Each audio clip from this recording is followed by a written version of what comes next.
All right. Hello, everyone. Welcome back to the channel. Today we are doing something a little bit different, and I think it's going to be a blast. I am joined here today by my friend, Simon Howard, whom I will refer to as Cy. And he is somebody that I have had the privilege to interact with here on BookTube. I think you're fairly active all over BookTube, Cy, is that right? Yeah, very much so, yeah. Excellent. And Cy and I have bonded over various fantasy series, but also most especially, I think one thing that we share in common is that we are dog lovers, that dogs are a very important part of our lives. They've always been part of our families. And this is something that our dual passions, that's what we're here to talk about today, right, Cy, is fantasy and dogs. Yeah, absolutely, very much so. Awesome. So I'm so excited to have you here. And one of the reasons we're doing this too is that Cy has written this wonderful book, An Ode to the Odd and the Old. And I have to say, Cy, I love the title of your book. It's absolutely fantastic. I almost felt like you were talking about me in the title there. Well, I'm slightly older, so, but okay. you're the odd one, maybe. Maybe I'll cover odd. Yes, I can do that. So we've got this wonderful little book. It's mostly a collection of poems, but there are a couple little excerpts and short stories and things like that in there too. Yeah. And I love by the way, the forest here is fantastic. And there's a picture on the back of a puppy. Jenna. Yeah. So yes, and it's a lovely little book. But what we're going to share from it today are a couple poems that are about dogs. And from there, Simon and I are going to talk a little bit about the importance of dogs in our lives, and then segue into a discussion of the role that dogs play in fantasy. And we're going to draw from some of our very favorite fantasies to discuss that. So are you ready, Cy? Yep, ready, yep. Excellent. So let's begin with one of your poems. And this was so touching to me. This one is called Old Friend. And I'm just going to read it for everybody to hear, and then we can talk about it a bit. All right? So, yeah. Old friend, with wet nose and wagging tail, with gift in mouth, but not for you to take. No matter what the time, no matter what the day, a fuss to make, with quiet presence and soft sigh. Curled up alongside, never one to lie. Guardian and friend, always with an ear to lend. By your side till the end, time for the bridge to cross. But don't be sad with our loss, because you see, my friend, this is not the end. Beautiful, beautiful. And I love how you end that poem with the words, this is not the end. Yeah. It's so beautiful. And I also was very taken by the line with gift in mouth, but not for you to take, because that's my dog too. Whenever I'm trying to play, fetch with her, it's the biggest part is trying to get the ball out of her mouth. Absolutely. Yeah, very much so. Very much with Max. He doesn't like giving stuff up. He doesn't. Jenna would, because she was very focused on the chase. But Max is what the poem is about Max, really. Oh, okay. Quiet presence, whereas Jenna was very full of life and full of everything, whereas Max is just a very sort of always there, very staid. And when he's got a gift in his mouth, he wants to show you, he wants you to look at it, but you mustn't take it. You mustn't take it. So that's where that came from. Oh, that's so beautiful. Yeah. And it's a game, of course, to them. Absolutely. But one of the many ways in which we bond with our companions is through this kind of play. And absolutely, they thrive on it. And I think in turn, we thrive on it, because as much as we like to think that we're providing a home and a loving place for a dog, the fact of the matter is they do so much for us, don't they? Absolutely, very much so. I'm a firm believer in that. I'm a firm believer in, I know, because I've come home from work or whatever, completely stressed out or whatever, and within 10 minutes of being with them, within 10 minutes you can sort of just put it to one side and you're fine again. So when you get that energy, you want to go out for a walk. You have to go out for a walk with them. You have to take them out for a walk. They're so pleased to see you. They live in the now. They're the ultimate Taoists, really. They sort of live in the now for the present sort of thing, don't they? So, and you can't help but pick up on that energy. So that's what I believe. Oh, that's so beautifully said, because they also remind us to live in the now, I think. Yeah. They pull us back from all our worries and all our concerns about what's going on at work and, the future and everything else that we probably shouldn't be stressing about. And they remind us to live in the now. So yeah, it's beautifully said. I love it. I like to think with Max, his only worry in life is where the next meal is coming from. Yes. That's literally the only thing he's particularly worried about. So, Yep. And when am I having my walk? Right. Absolutely. Yeah, absolutely. Yep. So that is just beautiful. And those lines at the end got me almost a little choked up there about time for the bridge to cross and all of that. But it's really also a celebration of the life of your friend, isn't it? So. Absolutely. Yeah, absolutely. That's what we've tried to do with Jenna, because we were so very, very sad at her passing, and it happened so very sort of quickly, relatively. But what we wanted to do is we wanted to live life or celebrate her like she would have wanted to be celebrated, which was with energy and fun and being remembered. So that's what we tried to do, despite the fact that sometimes I wanted to crawl into a hole and cry in the corner or something. We've tried to honor her, the energy that she brought into our family, and honor her in that way. So yeah. Well, speaking of that, I think we can, that's a great transition to Muddy Princess, which is in fact a poem about Jenna. So I will read it for you, and then we can make some comments on it before we move on to talking about dogs in fantasy. So here we go. This is called Muddy Princess. Eyes of chocolate brown, nose so wet and so warm, heart so big, boundless energy, with spirit like a fire lit.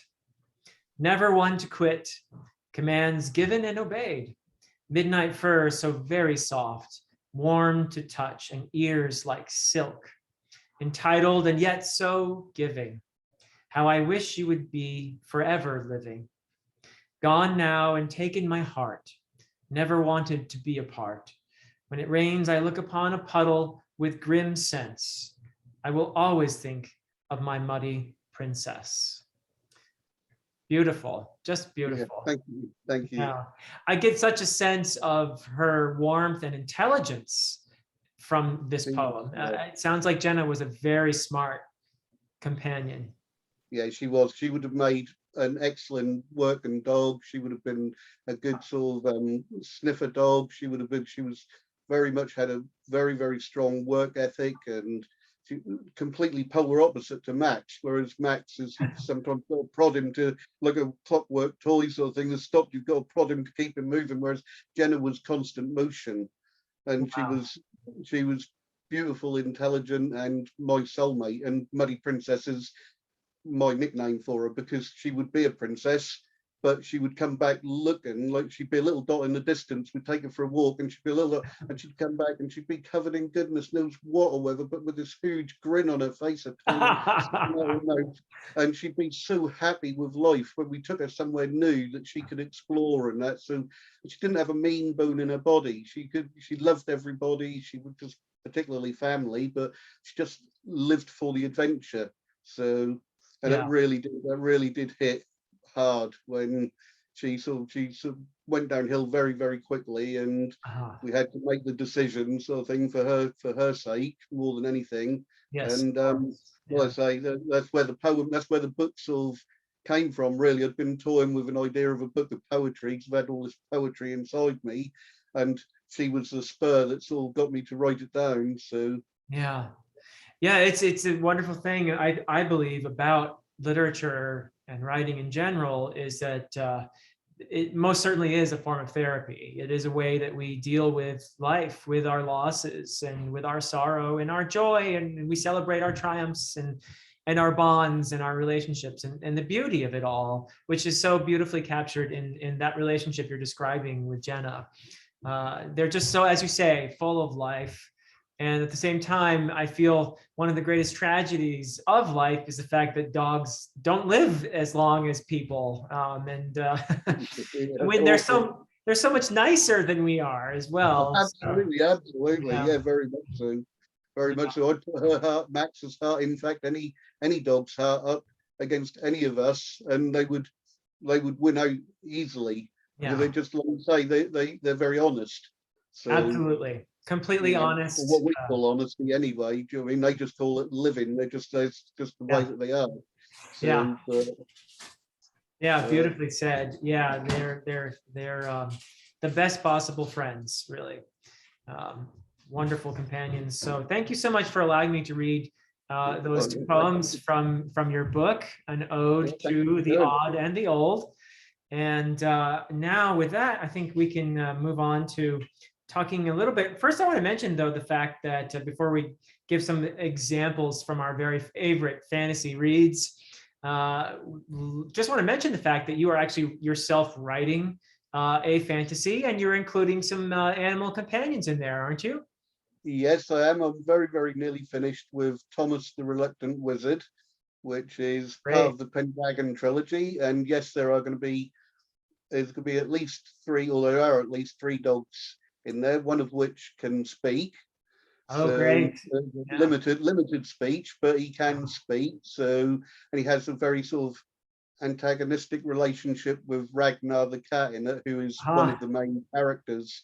So as you can imagine, they're playing on the whole dog and cat thing there. But yeah, no, I'm very nearly finished it. And then, let's say, once I've finished, I'll be off to the editor for them to have a look at, and then and see where we go from there. I'm hoping once again, like you, I'm hoping to get a publishing deal, hopefully. Yeah.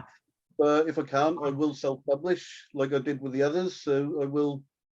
But yeah, so that's where I am. I'm very nearly finished. I keep going over it and keep changing little bits and thinking that doesn't go well. I'm sure you know how that feels. I do. So my wife says, "Are you changing it again?" I was like, "Well, I don't sit right. I don't feel right." So, but I am very, very near to finishing. So, like I say, hopefully sometime not too far off yours, maybe mine will be out also. Oh, that would be lovely. Yeah. And in fact, I also am including, not in my trilogy that I have all written, but I also have written a standalone sequel. And I haven't told anyone. You're the first to hear this outside of my family. But I have included a very important animal companion, a dog, in fact, in that standalone sequel. And that dog is based on my dog, Belladonna, in many ways. So, and I'm sure for you too, that the characters you have created in your writing are in some ways, at least, based on the companions that you've enjoyed in your actual life. So yes, very much so. There's a lot of the interaction between the two, especially the cat and the dog, very much examples of what's happened here with we had three cats as well. They're all gone now as well, but very much based on the interactions between them also. So there's very much a love relationship. So yeah. I hope that comes across in the book as well. So in the little snippets that they sort of interact with each other. So, lovely, great. So yeah, let's talk about some of our favorite reads. And I'd like to point out, before we get into modern fantasy, that this is something that goes way back, thousands of years. I mean, you can look at the Odyssey, for example. Yes. So, and folks, this is okay. I can spoil a thousands of years old story. I think it's okay for me to mention at the end of the Odyssey, the scene, or near the end, when Odysseus finally returns home and he meets Argos. Yeah. And Argos is ancient and he's on his last breaths. And that meeting is my favorite moment in the entire story of the Odyssey. He's indeed, Argos is indeed the one that sort of recognizes his master, doesn't he? Exactly. one else really recognises him. So when he gets up, doesn't he, and he sort of realises or recognises him, sort of thing, and that's obviously then leads the others, because Odysseus has become some sort of dishevelled and old and changed so much by the Odyssey that he's been through. And I love the fact that Argos is the one that actually recognises him straight away. So I thought that was very good. Yeah, that shows that that dogs have a sort of wisdom that we lack, that they have forms of intelligence that are superior to ours in some ways, because Argos is the one who recognizes Odysseus. And they sense the world in ways in which we don't. Of course, they have a much more keen sense of smell. But they also have, I think, sometimes a way of picking up on emotions that that not all people have. And dogs seem to be more perceptive in understanding the mood of a place in some ways, I think, than people can be.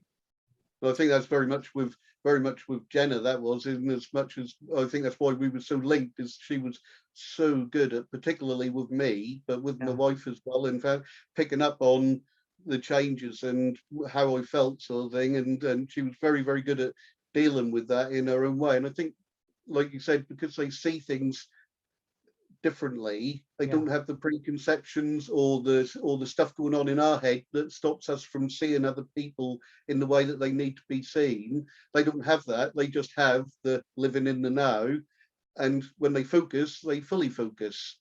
Yes. So you know what I mean, and they can, and allows them maybe a certain wisdom that we don't have or pushed to one side. Absolutely true. Yep, I believe that with all my heart. And there are some great examples in modern fantasy as well. I thought maybe we could start with a series that we are both extremely passionate about, and that is the Malazan series. And in the Malazan Book of the Fallen by Stephen Erickson, you have this pair of dogs that keep coming up, Bent and Roach. I love them. I love them to bits. So some of my best. I mean, that book was a very hard read, but they were absolutely incredible. It made me laugh out loud, made me want to cry. So the loyalty and the just the way they travelled about, for example, I mean, he picked up and carry him in his mouth because he couldn't keep up. So it's just incredible. I loved it. I agree. I loved them. Yeah, and I don't think it's an accident. We're not going to give any spoilers away here, folks, but I will say that some of the most poignant scenes of compassion, I can think of a couple with Bent and Roach involved, which is funny because they aren't on the surface the most cuddly creatures either, are they? No. An old cattle dog with his head bashed in, so and a very grumpy little lap dog. They're not exactly very entitled and very sort of. They're not exactly, like you say, they're not exactly the most comfortable and sort of comfy fits, if you like, but they work so well together. I thought, anyway, and they're one of the odd couple of Malazan, I think. Bent and Roach. In several ways, the word odd, I think, is applicable to those two. If any, definitely, very much so. But they're definitely a wonderful facet of the Malazan Book of the Fallen, and I think that again, I think that is a series that one of the reasons I love it, aside from the fact that it's just so incredibly well written, is this theme of compassion. And what better creature to embody that theme than dogs? I think. Absolutely, absolutely.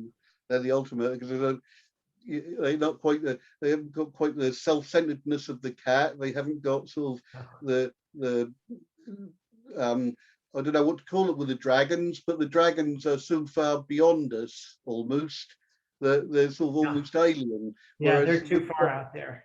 Whereas with the dog, the devotion and the compassion is born of thousands of years of being our companions. Do you know what I mean? So, and I just think that comes across in literature really well, that people want to honour them and want to show that they can be the very best of friends. Absolutely. So another series that absolutely, I think, is justly famous for some of its canines is the Farseer Trilogy. Oh, and yes, very much so. specifically by Robin Hobb. So we're not getting into spoilers once again, but I will say that one of my very favorite scenes in the Farseer trilogy is with Smithy the dog. It Yes, is so powerful, and there's not only Smithy, but there's Nosy appears earlier in the story too, and of yeah. course we're cheating a little bit here.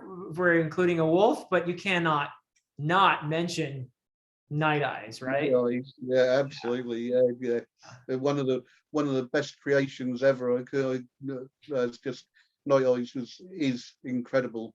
And it'll always live in my head as one of the best examples of, especially living in the now. I Yeah, mean, especially living in the now. I mean, obviously can't give any spoilers away, but right. he's integral in Fitz being able to move forward. So I just think Yes. Nighteyes was wonderful.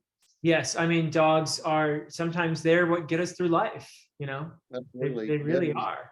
They are the best of friends in that way. And it's something that Hobb it does relationships beautifully. And Yes. the relationship, the companionship between Fitz and these various canines and one wolf is something that is just so central to the story, and how we cope with life's struggles and sorrows. So Absolutely. that friendship is how we do it. And there's no more loyal friend than a dog. So Absolutely. And a very loyal example with Nighteyes and Fitz as well, as just about as loyal as you can get. So yeah. yeah, I loved it. I loved the whole series anyway. Robin Hobb's brilliant. Oh So my goodness. Yeah. yeah. So Yeah. Yeah. So we talk about her character work and the relationships that are just without peer. Uh, absolutely. but it's the probably for many people would say the most powerful one is between Fitz and Nighteyes. Yes, definitely. I mean, there was lots of brilliant character work in there with this because Fitz was a bit of a grumpy sod. So Yeah. he could be very surly and very sort of unforgiving or whatever. But there was lots of character work with people trying to sort of break down the barriers with him and help him along his way. But none so more than Nighteyes. Yeah, and it's so interesting too, because I wonder why it is that many of us feel that the relationship between person and dog, that friendship is somehow even more moving. And maybe it's the innocence and the absolute loyalty of the dog, and how Absolutely. in the case of Fitz, I think you're so right. What you're saying is how the dog or wolf in this case, they have much to teach us. Yes, very much so. They have so much to teach us if we're open to it, if we respect them and what they have to say to us, and we're listening. And maybe those are some of the reasons why that particular bond is just so moving and powerful. Yeah, I think Jenna particularly gave me the sort of the wisdom to sort of see past my own faults, if you like, and see other people how they should be seen. And Max has taught me patience, if nothing else, but patience, because he's a very patient dog. He's sort of, can wait forever. So I think for me personally, they've taught me a lot over the last 13 years. Yeah, So that's from beautiful. puppyhood to leaving us. So, but yeah, I mean, Night Eyes definitely one of my most favourites. Anyway, I mean, I always have. There's lots of favourites out there anyway. Oh, So there's so many good ones. I absolutely love Smithy as well in there. I yes, can't say yeah, what the scene is, but I think people who've read the trilogy will know what I'm talking about. absolutely, yeah. This is yeah. Well, I say you can't give too much away, but yes, brilliant, absolutely wonderful. And I'll just add too with my own dog, with Belladonna. There is no person that she meets that she doesn't immediately love, and Yes, that if the absolutely. whole world were like that, my goodness, what a better place it would be, right? Yeah, exactly. How much better would that be? I mean, if everybody was as honest. Do you know what I mean? Yeah. Because it isn't always just got to be about love. But like you say, the majority of dogs, when they meet you for the first time, if they're well adjusted and been brought up correctly, then they're gonna love that interaction and meeting new people. They're interested in new smells, they're interested in new vibes that they get Yeah. off of them. And if we could all be like that would be so much better. But unfortunately we're not. But True. Well, this conversation absolutely could not take place without mentioning John Gwynn. Oh, very And much. in my mind, nobody does animal companions better than John Gwynn. And he is the Definitely top. not. Definitely not. Yeah, definitely not now. It's good. Whether you're talking about Kraft or the crows, or Yeah, of course, obviously the dogs as well, and yeah. uh, Wolven is not quite dog, but she's got to be in there. Close, She's got to be close. in there. She's got to be in there, and because she's an absolute magnificent character that had me Yes. literally at Yeah, we'll points cheat. We'll cheat. look We'll let across the Storm room. in. Yeah, for Yeah, sure. very much so. She has to be in everything, bless her.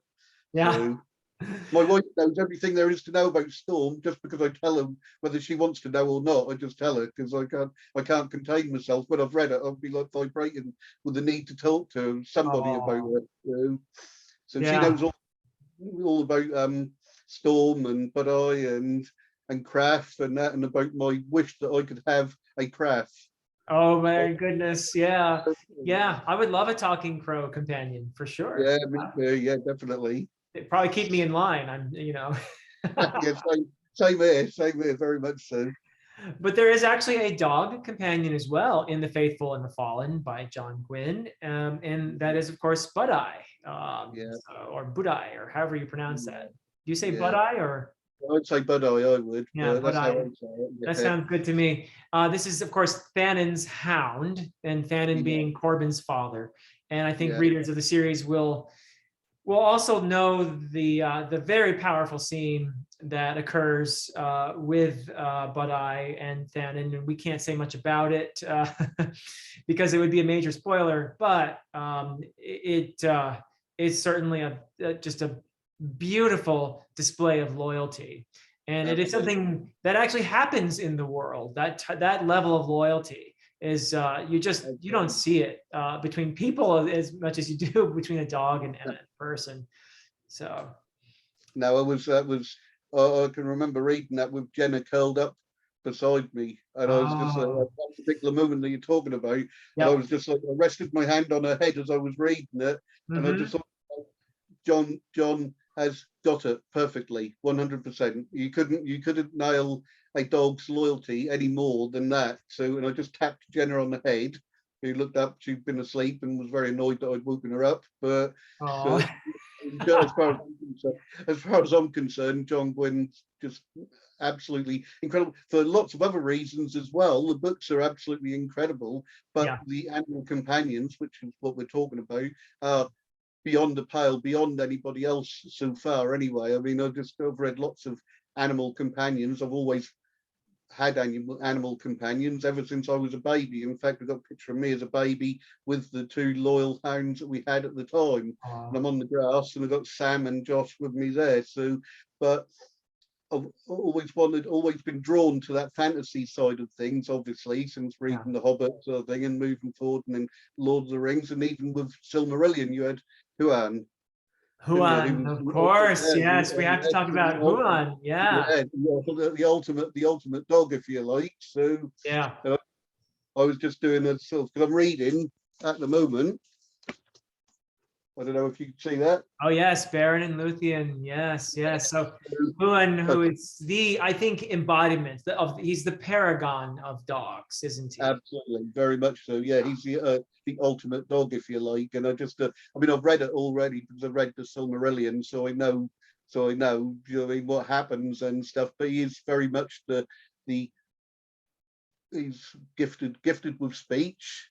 Do you know what I mean? Yeah. And he can sort of he's just an incredible dog. And I just remember reading that when because I'd struggled with the Silmarillion. I must admit, I read The Hobbit and I absolutely loved it. Read Lord of the Rings. In fact, our sort of reading things very much mirror each other with time-wise, because I would have been about 14, 15 with Lord of the Rings. Went Yeah, straight on to Silmarillion and struggled a bit. I'm going to be honest, I struggled yeah, a bit. yeah. But At that age, Huan, sure. Yeah. yeah, Huan was one of the main characters for me that stuck out because he was a dog, and I was reading it at my nanny and granddad's with the dogs around us. So Yeah. I must admit, he's like you say, he's the ultimate, the paragon of the dog. Yeah, So who could forget Huan's defense of Luthien? I mean, it's just so absolutely, yeah, absolutely.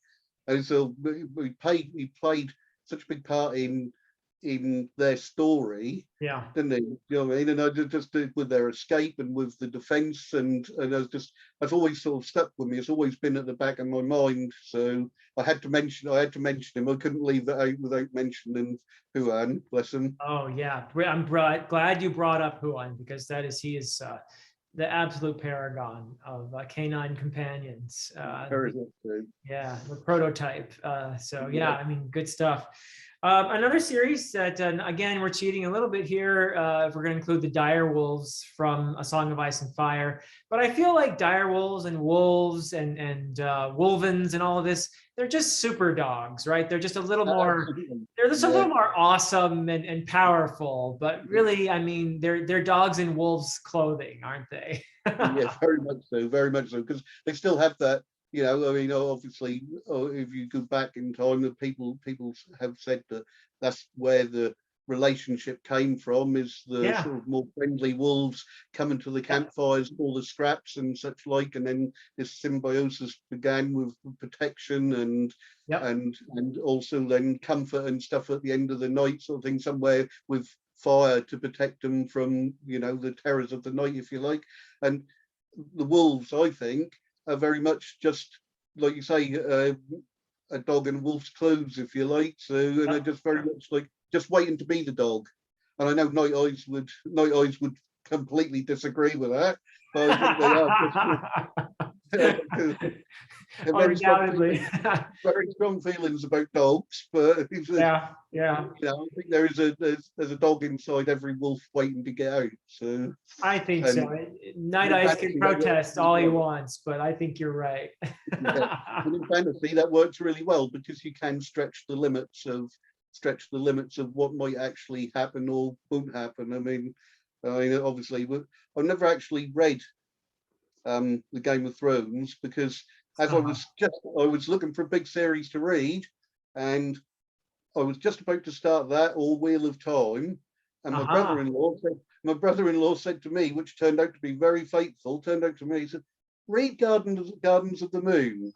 He said, okay. copy. He said, read this and see what you think of this. Well, that then began, this literally has changed my life. Yeah. From the community of people. I'm now closer to at least sort of 7 or 8 people now than I would have ever have thought I would be online.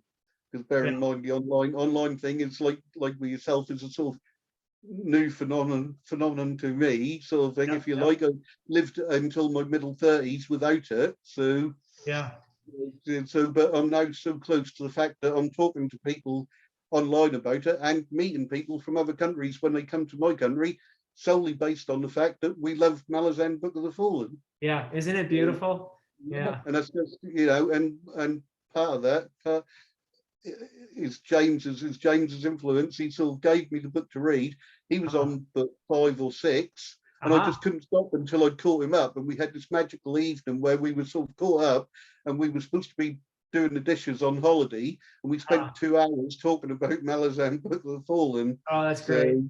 Yeah, so that did has had such a big effect on my life. I would almost say bigger than Lord of the Rings, which was at the time I thought was monumental when I was 15 and I was reading that and I was just blown away with the beauty of the language and the characters and such like. And I thought that changed my life, but then all of a sudden Malazan came along and I was like blown out of the water. So literally, yeah, that's beautiful. Yeah. Well, all of these stories I think we've talked about have affected us in some wonderful ways. And I've got one for you that you mentioned that you hadn't read yet. And I'm cheating big time here by including this particular animal companion. But I feel like in so many ways, Oi, the Billy Bumbler from the Dark Tower series, is really based on dogs. And it has a sort of a dog quality about him. And you mentioned the ability to speak in a limited way, and that's Oi as well. Oi is very, very cute, I think, in Oi's speech, but the bond that forms between one of the characters, particularly in Dark Tower, and Oi is very special and powerful. So that's a series that I think, based on just the Oi character, I think you might enjoy aspects of that. And then you had one. you have one for me as well that I haven't read yet, although I've read the first 4 Dresden books. I have Yes. not gotten to the dog in that series yet. No. Yes. I think you'll. I don't know. I don't know whether I can tell you his name. I don't know whether I don't know. I don't want to spoil it for you. I think telling the name is not a spoiler. So yeah. Okay. Well, when you meet Mouse, you will understand that he is the ultimate paragon of dog also. Okay. So, okay, I don't want to say too much more because that'll ruin it. Because I've just about 2 months ago finished the whole lot. I was fairly late coming to the Dresden, and I've just finished the whole lot. And I must admit, I must say, Mouse is. I want a mouse. So he's absolutely incredible, and I look forward to your take on him, what you think of him, because he is a magnificent beast. He really is. I think I'm going to meet him pretty soon. I'll be starting book 5. Book and, 6. Yeah. Book 6. Book 6. Okay. Good. Yeah, good. yeah. Something Blood to Rights. look forward to. Yeah. Yeah, I think it's Blood Rights is where he comes in. So Okay. I'll be interested to see what you think of him. He's to me, he's magnificent, and I would have one in a heartbeat if I could. So, Oh, well, I am looking forward to meeting Mouse for sure. yeah. Excellent. Well, this has been wonderful, Sai. I really want to thank you for this discussion. I could talk about dogs all day long. Is there anything else that you want to add before we conclude our discussion? Just when you said about the Dark Tower, that made me laugh, because my brother-in-law, once again, is a big fantasy reader. He's been on at me about reading the Dark Tower for a long while. He's reread it several times. He loves it, and he's been good. And so then with you then mentioning it as well, that's made. I've got it sitting over there to be read. So there's several books. So maybe I should get on with that and actually read them. So it sounds like Ka is calling you, Sai, and you'll understand what I mean when you start reading. Okay. Well, I look forward to it. Yeah, I look forward to it. But yeah, like I say, I mean, the passion for dogs for me has been since I've been a baby, before I can remember. So, and the passion for fantasy started with The Hobbit at the age of 14, given to me by my granddad, who had been reading stories to me before that for years and years, and Jungle Book and goodness knows what else, and he finally passed over his copy of The Hobbit to me and said, read that, you'll really enjoy it. And that's fantasy then sort of took over my life, if you like. So yeah, wow. So very similar. Same for me. Dogs have been in my life since I was a baby. The first one was a lab named Calvin. And over the years, we've had some great, just wonderful, beautiful companions. We had Elizabeth, who was a cross between a collie and a German Shepherd, the smartest dog I ever had by far. We had Moses, was a Basset Hound, who I can remember when my older daughter was born. Moses he just parked himself right next to her, and he was like her guardian. He became so solicitous, so just very delicate around her, and wanted to make sure if she cried, he was upset. It was just so wonderful how protective he just immediately was of this baby. That's wonderful, and they feel it, don't they? They feel the energy, and they think to themselves, "This is new pack. This is my pack." New pack, and I am gonna watch, and it just comes down to that. At the end of the day, it's pack. So, and I think that's a perfect way to sort of say everything there is to say about a dog and the human relationship is it's pack. Yeah. So pack. I do appreciate the chance to be on the channel. I must admit, I've been sort of looking forward to it for some time. So same here. So, hopefully you'll read my book once it's out. I'll send you a copy, and for sure. Yeah, give it a kind review. Yeah. Well, thank you so much, Sai. And I'm so happy that you're part of this pack here on YouTube, that we can be part of this wonderful community, and that I get to meet people like you who are passionate about fantasy and dogs. So thank you so much for that friendship. I appreciate it very much. Right back at you. Thank you very much. All right, everybody. Thanks so much for watching, and until next time.